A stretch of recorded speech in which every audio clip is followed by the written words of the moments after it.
Oke, nah kalau untuk infrastruktur pengisian dayanya sendiri Pak, apakah di Indonesia ini sudah terdeploy dengan baik?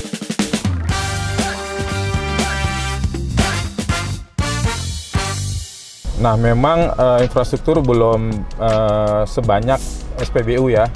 Peraturan menterinya sudah menerbitkan bahwa kita punya roadmap penambahan infrastruktur. Nah, alhamdulillah asosiasi SPKLU seluruh Indonesia juga sudah terbentuk dan akan memasang SPKLU di seluruh Indonesia. Nah, dalam waktu dekat juga di kantor-kantor pemerintahan akan dipasang SPKLU di tempat-tempat umum, di mall, di tempat parkir gitu ya. Itu sedang dilakukan pemasangan-pemasangan. Nah, ini memang salah satu yang menjadi pekerjaan kita. Kita harus memasang di banyak tempat SPKLU. Memang sekarang belum begitu banyak, jumlahnya masih sekitar 2000-an. Kalau kita banding dengan SPBU kan sudah 7000-an gitu ya. Makanya mesti kita kejar terus agar supaya nanti masyarakat dengan mudah mengisi baterainya kalau mobilnya itu baterainya sudah merah gitu. Tapi seperti sampaikan tadi, saya misalnya untuk Ioniq 5 itu bisa 2 minggu sekali bisa ngecasnya gitu. Nah, kalaupun kita pas tidak kita pakai, bisa ngecas di rumah ataupun kita pakai driver bisa ngecas ketika kita bekerja di kantor gitu.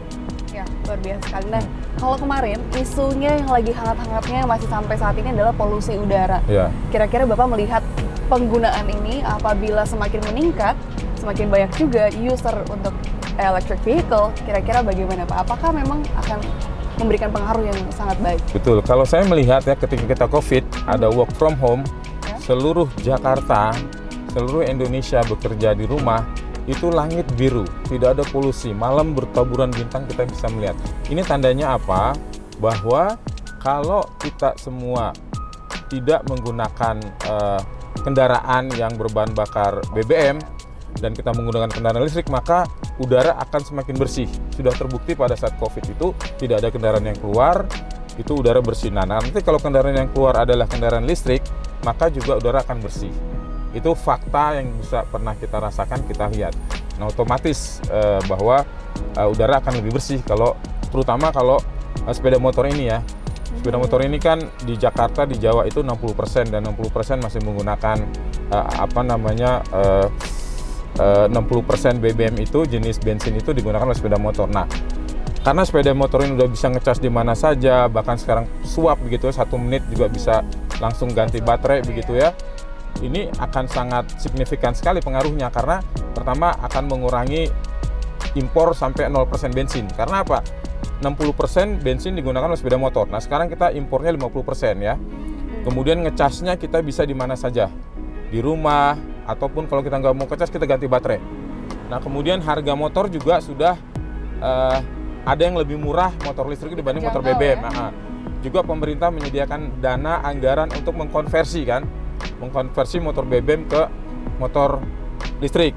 Nah, ini saja sebetulnya kalau untuk mengurangi emisi, mengurangi polusi itu sudah cukup baik gitu. Apalagi kalau ditambah tadi ya seluruh kendaraan pribadi pakai elektrik, kemudian bus Transjakarta juga sudah 100 bus itu menggunakan bus elektrik gitu ya.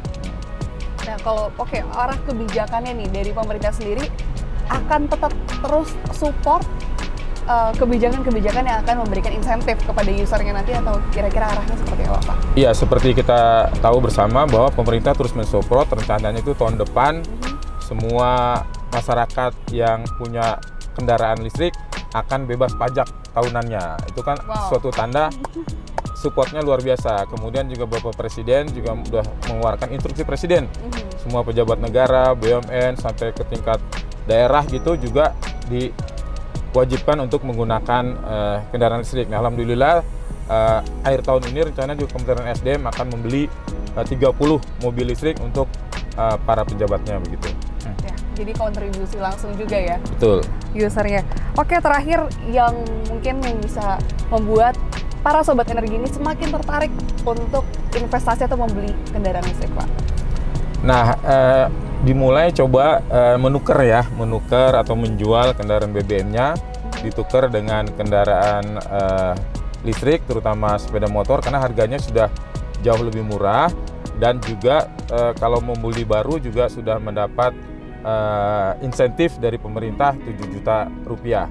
Nah, ketika kita merasakan kita sudah membeli, maka otomatis kita akan merasa kenyamanannya. Oh benar ada penghematan, oh benar kita bisa menikmati gitu, oh benar. Nah, semuanya itu bisa kita rasakan kalau kita sudah coba membelinya gitu, kita menggunakannya. Seperti yang saya gunakan, saya lakukan selama ini. Saya membeli sepeda motor listrik itu sejak tahun 2017, artinya sudah 6 tahun, masih berjalan sampai sekarang, dan saya sudah menggunakan mobil listrik juga 3-4 tahun gitu. Saya merasakan sekali begitu nyamannya.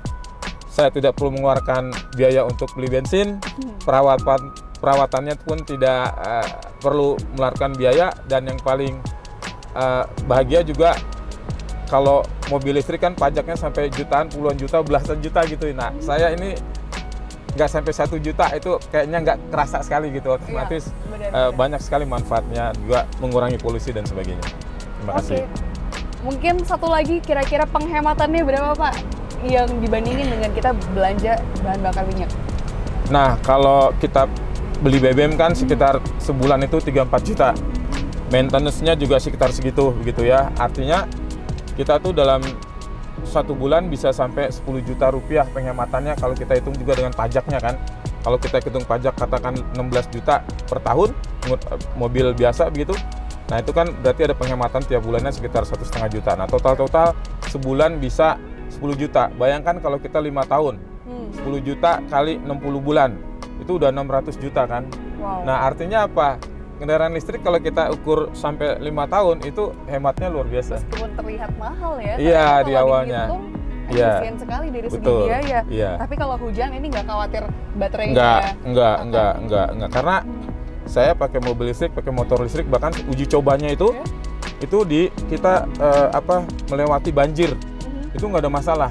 Saya punya videonya juga. Nah, bahkan kalau mobil teknologi Cina yang sekarang itu jalan di air pun bisa loh mobil listrik. Wow. Udah hebat sekali teknologinya gitu. Udah kedap sekali itu baterainya tuh sudah dibuat sedemikian rupa sehingga kalaupun kena air dia tidak ada konsleting.